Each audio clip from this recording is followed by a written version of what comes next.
Shalom and welcome to another session in our series called Faith Journeys with God in the Land. Today we're at Beersheba talking about water.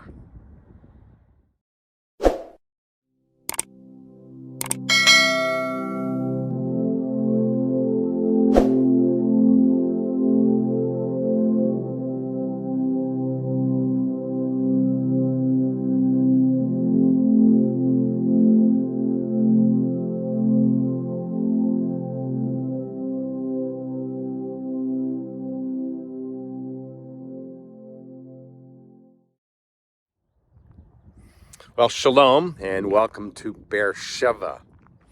This is pretty much a first temple site, meaning Iron Age site. It dates back to about the time of Solomon, though we have references in passages like Genesis 21, 26, Genesis 46, 1 Kings 19, where guys like Abraham, Isaac, Jacob, Elijah were here. This site is one that I think is really neat because of what is represented outside the city gate. Now, water, of course, was significant in this area. The Negev only gets about 8 inches of rain here in the northern Negev and only about 4 in the southern region of this Negev. But you can see behind me the wadi, the dry riverbed that typically is always dry, except for a few times when it does rain here.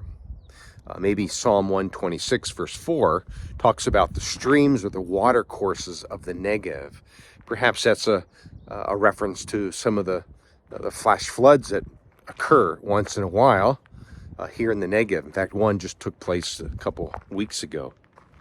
But as I visit this site, water, of course, is very important. It's what keeps a city alive. Without water, a city really couldn't be existing at all. So here you see behind me a well and a trough that's connected to this well. Now, as much as we would like to think that this is a well dating to the time of Abraham, it's really not. It's much, much later. It's about a 60 or 70 foot deep wall. And again, the trough that's connected to it. So when we read about Abraham making a treaty with Abimelech, for instance, of course, this was a region where water was of such importance and a scarcity, really. So they had to dig down these wells to the aquifer level to secure, really, the source of life. But this well and this trough, I think, reminds me of something that I think we can all relate to in our journey of faith with God.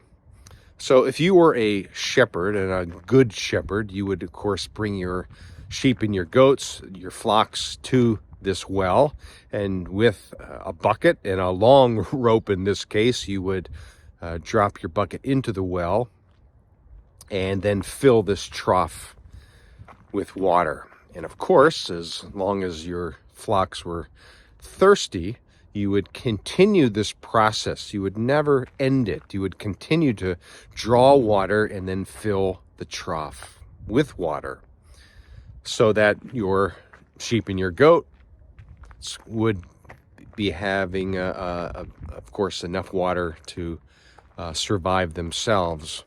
So when we talk about Psalm 23, and perhaps you can recall, the Lord is my shepherd, we shall not want, makes me lie down in green pastures. This is a reference that we could maybe refer to happening in the Judean desert, but there's a later verse there in chapter 23 that talks about our cup, the cup overflowing, if you will. So could it be that the image that David wants to present is that of a good shepherd whose cup, maybe the trough, continues to overflow, providing water for the sheep and the goats? I think that's a beautiful and helpful image for us, because how many times in our walk of faith, our faith journey with God, do we sort of go dry? We're weary, perhaps we're worn out, and we need refreshment from God. I know that's how it works for me in different seasons of life when I go through a difficult time. Sometimes that can really wear us out spiritually, where we need God's refreshment. And isn't it wonderful that we have a good shepherd? You know, the Gospel of John mentions Jesus serving as our good shepherd. Well, as the good shepherd, he is the one who continues to fill us, if you will, just like filling the trough with water. He's one who overflows his goodness and his grace to us, as long as we are coming to him and drinking in thirstedly, if you will.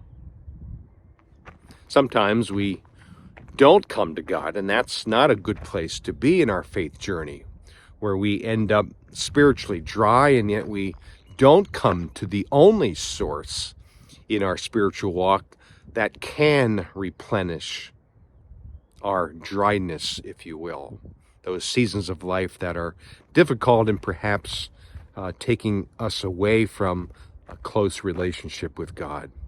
But the beauty of God's grace is that his cup overflows with goodness, and we can drink and drink and drink and drink of his goodness and grace, and the trough never goes empty. God, that's who he is. He continues to bless us in ways that we see and experience, and especially in ways that we cannot see him work on our behalf, in ways that he touches our hearts and replenishes us with perhaps a thought of his goodness, or something he does for us on our behalf that we maybe at that moment are not aware of what he does for us. But here is this well at Beersheba, in a place that doesn't get much rain at all.